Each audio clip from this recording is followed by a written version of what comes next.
पंथी धुन हल्के स्वर में चालू हो। गुरु घासीदास जी चले गए थे, लेकिन उनका सतनाम अब भी लोगों के हृदय में गूंज रहा था। उनके पुत्र बालक दास जी अब उसी राह पर चल पड़े थे। गांव का तालाब दृश्य, बैकग्राउंड में चिड़ियों की आवाज। एक गांव था खैरा, जहां तालाब तो था पर सबके लिए नहीं। एक बुजुर्ग महिला कई दिनों से प्यास से पीड़ित थी, क्योंकि उसे पानी भरने की अनुमति नहीं थी। छत्तीसगढ़ी डायलॉग।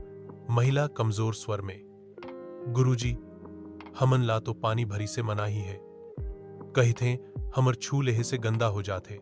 सभा बुलाने का सीन। गुरुजी शांत। गुरु बालक दास जी ने गांव वालों को इकट्ठा किया। ना गुस्सा ना विरोध, बस 2 लौटा मंगवाया, एक ऊंच जाति वाले से और एक नीच कहे जाने वाले। जल परख दृश्य।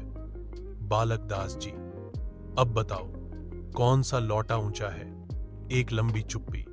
बालक दास जी, जब पानी में कोई फर्क नहीं तो इंसान में भेदभाव। गांव वालों का चेहरा बदल रहा, आंखें नम। गांव वालों की आंखें खुल चुकी थीं। जाति का गर्व पानी के आगे बह गया। अब तालाब सभी के लिए था। सतनाम भवन बनता है, भजन गूंज रहा। गांव में बना सतनाम भवन, जहां सब एक साथ बैठे, खाए और सतनाम। समापन धुन फेड आउट के साथ। बालक दास जी, सतनाम कही थे, सब मनखे एक समान हवैया।